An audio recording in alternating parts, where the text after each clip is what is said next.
ಕಾಂಗ್ರೆಸ್ ಪಕ್ಷದ ದಡ್ಡತನದಿಂದ, ಭಾರತೀಯ ಜನತಾ ಪಕ್ಷದ ಚಾಣಕ್ಷತನದಿಂದ ಕರ್ನಾಟಕದಲ್ಲಿ ಒಬ್ಬ ಅಹಿಂದ ನಾಯಕನನ್ನ ಕಾಂಗ್ರೆಸ್ ಪಕ್ಷ ಕಳ್ಕೊಳ್ತು. ಭಾರತೀಯ ಜನತಾ ಪಕ್ಷ ಅದರ ಲಾಭವನ್ನ ಪಡ್ಕೊಳ್ತಾ ಇದೆ. ದಾವಣಗೆರೆ ಬೈ ಎಲೆಕ್ಷನ್ ನಡೀತಾ ಇದೆ. ದಾವಣಗೆರೆ ಬೈ ಎಲೆಕ್ಷನ್ ಅಲ್ಲಿ ಭಾರತೀಯ ಜನತಾ ಪಕ್ಷದ ಅಭ್ಯರ್ಥಿ ಶ್ರೀನಿವಾಸ್ ದಾಸ್ ಕರಿಯಪ್ಪನವರ ಪರವಾಗಿ ಸ್ವಾಭಿಮಾನಿ ಬಳಗದ GB ವಿನಯ್ ಕುಮಾರ್ ಅಬ್ಬರದ ಪ್ರಚಾರ ಮಾಡ್ತಾ ಇದ್ದಾರೆ. ಅವರು ಪತ್ರಿಕಾಗೋಷ್ಠಿ ನಡೆಸಿ ಬಾಹ್ಯ ಬೆಂಬಲ ಕೊಟ್ಟಿದ್ದಾರೆ. ಸಂಪೂರ್ಣವಾಗಿ ಭಾರತೀಯ ಜನತಾ ಪಕ್ಷದ ಅಹಿಂದ ಅಭ್ಯರ್ಥಿಗೆ ನಾನು ಬೆಂಬಲ ಕೊಟ್ಟಿದ್ದೀನಿ ಅಂತ ಘೋಷಣೆ ಮಾಡಿದ್ದಾರೆ.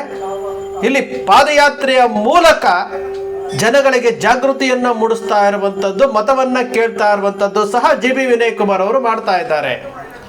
GB ವಿನಯ್ ಕುಮಾರ್ ಅವರನ್ನ ಕಾಂಗ್ರೆಸ್ ಪಕ್ಷ 2024ರಲ್ಲಿ ಆ ಪಕ್ಷಕ್ಕೆ ಸೇರ್ಪಡೆ ಆಗಿ ಪಕ್ಷದ ಕಡೆಯಿಂದ ನನಗೆ ಟಿಕೆಟ್ ಆಕಾಂಕ್ಷಿಯಾಗಿದ್ದಂಥ GB ವಿನಯ್ ಕುಮಾರ್ ಅವರನ್ನ ಹೋಗಿ ಕ್ಷೇತ್ರದಲ್ಲಿ ಕೆಲಸ ಮಾಡುವಂತ ಕಳಿಸ್ತಾರೆ. ದಾವಣಗೆರೆ ಲೋಕಸಭಾ ಕ್ಷೇತ್ರದಲ್ಲಿ ಬಂದು ಅವರು ಕೆಲಸ ಮಾಡ್ತಾರೆ. ರಾಜಕೀಯದ ಹಿನ್ನೆಲೆ ಇಲ್ಲ, ಅವರ ಕುಟುಂಬದಲ್ಲಿ ಯಾರೋ ರಾಜಕೀಯದಲ್ಲಿ ಇಲ್ಲ, ಅವರಿಗೆ ರಾಜಕೀಯದ ಹಿನ್ನೆಲೆ ಇಲ್ಲ. ಆದರೂ ಸಹ ರಾಜಕೀಯ ಕ್ಷೇತ್ರಕ್ಕೆ ಬರಬೇಕು ಅಂತಂದಾಗ ಕಾಂಗ್ರೆಸ್ ಪಕ್ಷದ ಸಿದ್ದರಾಮಯ್ಯನವ್ರನ್ನ, DK ಶಿವಕುಮಾರ್ ಅವ್ರನ್ನ, ಹೈಕಮಾಂಡ್ ಅನ್ನ ಎಲ್ಲರನ್ನು ಮಾತನಾಡಿ ನಾನು ಈ ರೀತಿ ಆಕಾಂಕ್ಷಿ ಇದ್ದೀನಿ, ನನಗೆ ಕೆಲಸ ಮಾಡ್ಬೋದಾ ಅಂತಂದ್ರೆ ಅವಾಗ ಮಾಡಿ ಅಂತಂದ್ರು. ಇವರು ಕಾಂಗ್ರೆಸ್ ಪಕ್ಷದ ಚಿಹ್ನೆ ಅಡಿನಲ್ಲೇ ಇವರು ಪಾದಯಾತ್ರೆ ಮಾಡ್ತಾರೆ, ಲೋಕಸಭೆ ಟೈಮಲ್ಲಿ ಪ್ರಚಾರ ಮಾಡ್ತಾರೆ. ಆದರೂ ಸಹ ಅವರಿಗೆ ಟಿಕೆಟ್ ಸಿಗೋದಿಲ್ಲ. ಆದರೂ ಅವರು ಈ ಕಣದಿಂದ ಹಿಂದೆ ಸರಿಬಾರ್ದು, ಇಟ್ಟ ಹೆಜ್ಜೆಯನ್ನ ಹಿಂದೆ ಹಿಡಬಾರ್ದು ಅಂತೇಳಿ ಅವರು ಸ್ವಾಭಿಮಾನಿ ಬಳಗದ ಮೂಲಕ ಪಕ್ಷೇತರ ಅಭ್ಯರ್ಥಿಯಾಗಿ ಸ್ಪರ್ಧೆ ಮಾಡ್ತಾರೆ. ಕ್ರಮ ಸಂಖ್ಯೆ 28ರಲ್ಲಿ 2ನೇ EVM ಮಿಷಿನ್ ಅಲ್ಲಿ ಇರುತ್ತೆ. ಆದರೂ ಸಹ ಆ ಒಬ್ಬ ಅಹಿಂದ ನಾಯಕನನ್ನ ಸೋಲಿಸಬೇಕು ಅಂತೇಳಿ ಇಡೀ ಸರ್ಕಾರ ಬರುತ್ತೆ. ಸ್ವತಃ ಮುಖ್ಯಮಂತ್ರಿಗಳೇ ಬಂದು ವಿನಯ್ ಕುಮಾರ್ಗೆ ಓಟ್ ಹಾಕ್ಬೇಡಿ ಅಂತಾರೆ. ವಿನಯ್ ಕುಮಾರ್ ಅವರು ಅದಾದ ನಂತರ ಸುಮ್ಮನೆ ಕೂರ್ಲಿಲ್ಲ, ಪ್ರಚಾರ ಮಾಡ್ತಾ ಬಂದರು. ಪ್ರಚಾರ ಮಾಡಿಕೊಂಡು ಇವತ್ತು ಏನು ಸ್ವಾಭಿಮಾನಿ ಬಳಗದ ಮೂಲಕ ರಾಜ್ಯಾದ್ಯಂತ ಹಲವಾರು ಕಾರ್ಯಕ್ರಮಗಳನ್ನು ಅವ್ರು ಮಾಡ್ತಾ ಇದ್ದಾರೆ. ಸಂವಿಧಾನ ಉಳಿಸಿ, ಸಂವಿಧಾನದ ಆಶಯಗಳನ್ನು, ಸಂವಿಧಾನವೇ ಸಿದ್ಧಾಂತ ಅಂತಾರೆ. ಶೋಷಿತರ ಪರವಾಗಿ ಯುವಕರಿಗೆ ಯಾವ ರೀತಿ ಮಾರ್ಗದರ್ಶನ ಕೊಡಬೇಕು ಅಂತ ಹಲವಾರು ಪ್ಲಾನ್ಗಳನ್ನು ಮಾಡ್ಕೊಂಡಿದ್ದಾರೆ. ಇಂತಹ ವ್ಯಕ್ತಿಯನ್ನ, ಇಂತಹ ಒಬ್ಬ ಯುವ ನಾಯಕನನ್ನ ಕಾಂಗ್ರೆಸ್ ಪಕ್ಷ ಬಳಸ್ಕೊಳ್ಬೇಕಾಗಿತ್ತು. 2004ರಲ್ಲಿ ಸಿದ್ದರಾಮಯ್ಯನವರು ಹುಬ್ಬಳ್ಳಿನಲ್ಲಿ ಅಹಿಂದ ಸಮಾವೇಶ ಮಾಡ್ತಾರೆ. ದೇವೇಗೌಡರು ಅಹಿಂದ ಸಮಾವೇಶ ಮಾಡಿದ್ರು ಅಂತೇಳಿ ಉಚ್ಚಾಟನೆ ಮಾಡ್ತಾರೆ. ಯಾವ ಅಹಿಂದ ವರ್ಗಗಳು ಸಿದ್ದರಾಮಯ್ಯನವರ ಜೊತೆಯಲ್ಲಿ ಕಾಂಗ್ರೆಸ್ ಪಕ್ಷದೊಂದಿಗೆ ಬಂತು, 2013ರಲ್ಲಿ ಕಾಂಗ್ರೆಸ್ ಪಕ್ಷ ಬಹುಮತದೊಂದಿಗೆ ಅಧಿಕಾರಕ್ಕೆ ಬರುತ್ತೆ. 2013ರಿಂದ 2026ರವರೆಗೆ ಕಾಂಗ್ರೆಸ್ ಪಕ್ಷಕ್ಕೆ ಇವತ್ತು ವೋಟ್ ಬ್ಯಾಂಕ್ ಆಗಿರುವ ಅಹಿಂದ ವರ್ಗದಲ್ಲಿ ಸಿದ್ದರಾಮಯ್ಯನವರು ಮತ್ತೆ ಕಾಂಗ್ರೆಸ್ ಪಕ್ಷ ಅಹಿಂದ ನಾಯಕರನ್ನ ಬೆಳೆಸಿದಾರ ಅಂತಂದ್ರೆ ನೀವು ತೆಗೆದು ನೋಡಿ. 13 ವರ್ಷದಲ್ಲಿ ನೀವು ಟ್ರ್ಯಾಕ್ ರೆಕಾರ್ಡ್ ತೆಗೆದು ನೋಡಿ, ಯಾರನ್ನೂ ಸಹ ಬೆಳೆಸಲಿಲ್ಲ. ಇವತ್ತು ಪ್ರದೀಪ್ ಈಶ್ವರ್ ಇದ್ದಾರೆ, ರಕ್ಷಾರಾಮಯ್ಯ ಇದ್ದಾರೆ, ಬಹಳಷ್ಟು ಜನ ಇದ್ದಾರೆ, ನಿಕೇತ್ ರಾಜ್ ಮೌರ್ಯ ಇದ್ದಾರೆ, ವಿನಯ್ ಕುಮಾರ್ ಇದ್ರು. ಇವರನ್ನೆಲ್ಲರನ್ನು ಒಟ್ಟಿ ಮಾಡಿದ್ರೆ ಕರ್ನಾಟಕದಲ್ಲಿ ಒಂದು ಪ್ರಬಲವಾದಂತಹ ಅಹಿಂದ ವರ್ಗದ ಒಂದು ಪಡೆಯನ್ನ ಕಟ್ಟಬಹುದಾಗಿತ್ತು. ಸುಮಾರು 85% ಇರುವಂತಹ ಅಹಿಂದ ವರ್ಗಗಳು, 85% ಇರುವಂತಹ ಅಹಿಂದ ವರ್ಗಗಳನ್ನ ಇವರು ಸಂಘಟಿಸಬಹುದಾಗಿತ್ತು. ಆದರೆ ಕಾಂಗ್ರೆಸ್ ಪಕ್ಷ ಮಾಡಲಿಲ್ಲ. ತಾನಾಗಿಯೇ ಬಂದಂತಹ ವಿನಯ್ ಕುಮಾರ್ನು ಸಹ ಪಕ್ಷದಿಂದ ಹೊರಗಡೆ ಹೋಗುವಂತಹ ವಾತಾವರಣ ನಿರ್ಮಾಣ ಮಾಡಿದ್ರು. ಅವರು ಪಕ್ಷೇತರವಾಗಿ ಸ್ಪರ್ಧೆ ಮಾಡಿದ್ರೆ ಸುಮ್ಮನೆ ಇರಬೇಕಾಗಿತ್ತು. ಅದು ಬಿಟ್ಟು ಭಾರತೀಯ ಜನತಾ ಪಕ್ಷದ ಅಭ್ಯರ್ಥಿಯನ್ನ ಟಾರ್ಗೆಟ್ ಮಾಡದೆ ನೇರವಾಗಿ ವಿನಯ್ ಕುಮಾರ್ ಅವರಿಗೆ ವೋಟ್ ಹಾಕಬೇಡಿ ಅಂತೇಳಿ ಟಾರ್ಗೆಟ್ ಮಾಡಿ ಒಬ್ಬ ರಾಜಕೀಯಕ್ಕೆ ಎಂಟ್ರಿ ಆಗಿದ್ದಂಥ ಒಬ್ಬ ಯುವಕನಿಗೆ ಮಾನಸಿಕವಾಗಿ ಕುಗ್ಗುವಂತೆ ಕೆಲಸ ಮಾಡಿದ್ರು. ವಿನಯ್ ಕುಮಾರ್ ಅವರು ಅವರ ನಡೆಯನ್ನ ನೋಡಿದಂತಹ ಭಾರತೀಯ ಜನತಾ ಪಕ್ಷ ವಿನಯ್ ಕುಮಾರ್ ಅವರ ಜೊತೆ ಸಂಪರ್ಕದಲ್ಲಿತ್ತು. ಈ ಬೈ ಎಲೆಕ್ಷನ್ ಅಲ್ಲೂ ಸಹ ಅವರ ಹೆಸರು ಮುಂಚೂಣಿಯಲ್ಲಿ ಬಂದಿತ್ತು. ವಿನಯ್ ಕುಮಾರ್ ಅವರ ಜೊತೆಯಲ್ಲಿ ಕುತ್ಕೊಂಡು ಭಾರತೀಯ ಜನತಾ ಪಕ್ಷದ ರಾಜ್ಯ ಸಮಿತಿ ಹೈಕಮಾಂಡ್ ಚರ್ಚೆ ಮಾಡ್ತು. ಅವ್ರ ಹತ್ರ ಮಾತಾಡಿಸಿದಾಗ ನಮ್ಗೆ ಗೊತ್ತಾಗಿದೆ ಏನಂತಂದ್ರೆ ಅವ್ರು ಹೇಳಿದ್ರು, ಟಿಕೆಟ್ ಕೊಟ್ಟರೆ ಸ್ಪರ್ಧೆ ಮಾಡಕ್ಕೆ ರೆಡಿ ಇದ್ದೀನಿ, ಟಿಕೆಟ್ ಸಿಗಲಿಲ್ಲ ಅಂತಂದರೆ ಭಾರತೀಯ ಜನತಾ ಪಕ್ಷದ ಅಭ್ಯರ್ಥಿಯ ಪರವಾಗಿ ನಾನು ಪ್ರಚಾರ ಮಾಡ್ತೀನಿ ಅಂತ ಒಂದು ಮಾತು ಕೊಟ್ಟು ಬಂದಿದ್ರು. ಅವರು ಪ್ರೆಸ್ ಮೀಟ್ ಮಾಡಿ ಇವತ್ತು ಗ್ರಾಮಗಳಲ್ಲಿ 35 ಗ್ರಾಮಗಳಲ್ಲಿ ನಾಳೆ 3ನೇ ತಾರೀಕಿಂದ ಅವರು ಪಾದಯಾತ್ರೆಯ ಮೂಲಕ ಮತವನ್ನು ಯಾಚಿಸ್ತಾ ಇದ್ದಾರೆ. ನಗರ ಪ್ರದೇಶಗಳಲ್ಲಿ ಶ್ರೀನಿವಾಸ್ ದಾಸ್ ಕರಿಯಪ್ಪನವರ ಪರವಾಗಿ ಪ್ರಚಾರ ಮಾಡ್ತಾ ಇದ್ದಾರೆ, ಮತಯಾಚನೆ ಮಾಡ್ತಾ ಇದ್ದಾರೆ. ಮುಂದೆ ಭಾರತೀಯ ಜನತಾ ಪಕ್ಷಕ್ಕೆ ವಿನಯ್ ಕುಮಾರ್ ಅವರನ್ನು ಸೇರ್ಪಡೆಗೊಳಿಸ್ಕೊಳ್ತಾರೆ, ಅವ್ರಿಗೊಂದು ಉತ್ತಮವಾದಂಥ ಸ್ಥಾನಮಾನ ಕೊಡ್ತಾರೆ. ಸ್ಥಾನಮಾನ ಕೊಟ್ಟು ಅವರನ್ನ ಪಕ್ಷದಲ್ಲಿ ಉಳಿಸ್ಕೊಂತಾರೆ. ಯಾಕಂದ್ರೆ ಭಾರತೀಯ ಜನತಾ ಪಕ್ಷಕ್ಕೆ ಕುರುಬ ಸಮುದಾಯದಲ್ಲಿ ಇರುವಂತಹ ಒಬ್ಬ ನಾಯಕನ ಕೊರತೆ ಇತ್ತು. ಈಶ್ವರಪ್ಪನವರನ್ನು ಉಚ್ಚಾಟನೆ ಮಾಡಿದ ನಂತರ ಇಡೀ ಭಾರತೀಯ ಜನತಾ ಪಕ್ಷಕ್ಕೆ ಇಂಥ ದೊಡ್ಡದಾದಂತಹ ಒಂದು ಸಮಾಜ ಏನಿದೆಯಲ್ಲ, ಕರ್ನಾಟಕದಲ್ಲಿ ಸಿಂಗಲ್ ಲಾರ್ಜೆಸ್ಟ್ ಕಮ್ಯುನಿಟಿ ಅಂತ ನಾವು ಹೇಳ್ತೀವಿ. ಒಂದೇ ಹೆಸರಿನ ಸಿಂಗಲ್ ಲಾರ್ಜೆಸ್ಟ್ ಕಮ್ಯುನಿಟಿ, ಸುಮಾರು 60 ಲಕ್ಷದಷ್ಟಿರುವಂತಹ ಕುರುಬ ಸಮುದಾಯವನ್ನು ಪ್ರತಿನಿಧಿಸುವಂತಹ ಒಬ್ಬ ನಾಯಕ ಇಲ್ಲ. ಸಮಾಜದ ವಿಚಾರ ಬಂದಾಗ 60 ಲಕ್ಷ ಜನ ಪ್ರತಿನಿಧಿಸುವಂತಹ ಒಂದು ಸಮಾಜಕ್ಕೆ ಭಾರತೀಯ ಜನತಾ ಪಕ್ಷದಲ್ಲಿ ಒಬ್ಬ ನಾಯಕ ಇರಲಿಲ್ಲ.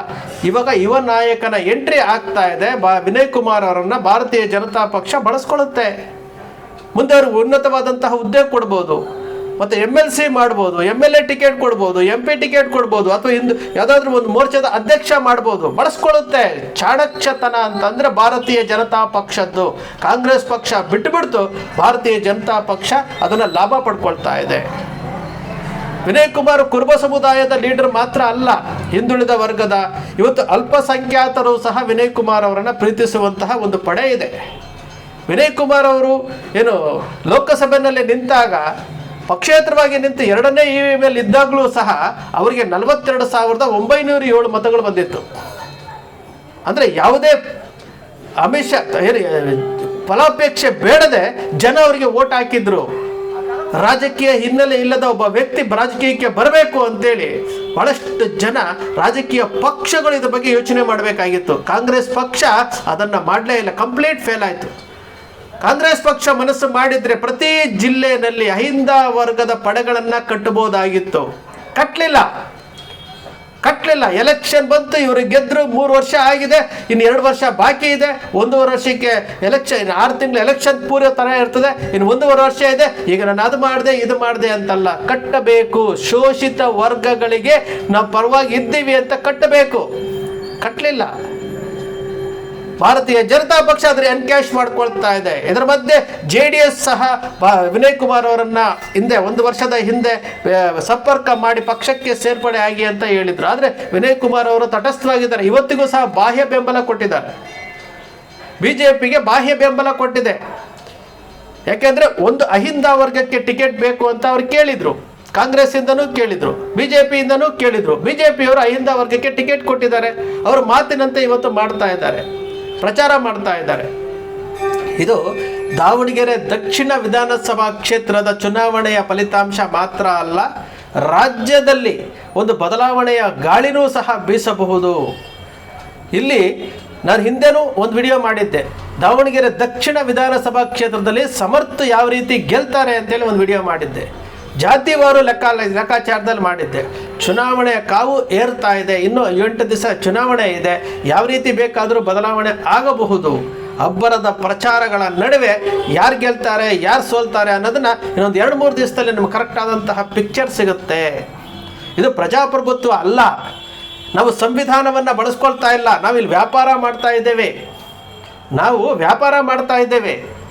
ಇದರ ಮಧ್ಯೆ ರಾಜಕೀಯದಲ್ಲಿ ಎಂಟ್ರಿ ಆಗ್ತಾ ಇರುವಂತಹ, ರಾಜಕೀಯದಲ್ಲಿ ಹೊಸ ಅಧ್ಯಾಯವನ್ನು ಪ್ರಾರಂಭ ಮಾಡ್ತಾರ ವಿನಯ್ ಕುಮಾರ್ ಅವರು. ಭಾರತೀಯ ಜನತಾ ಪಕ್ಷವನ್ನು ಅಧಿಕೃತವಾಗಿ ಸೇರ್ಪಡೆಗೊಳ್ತಾರ.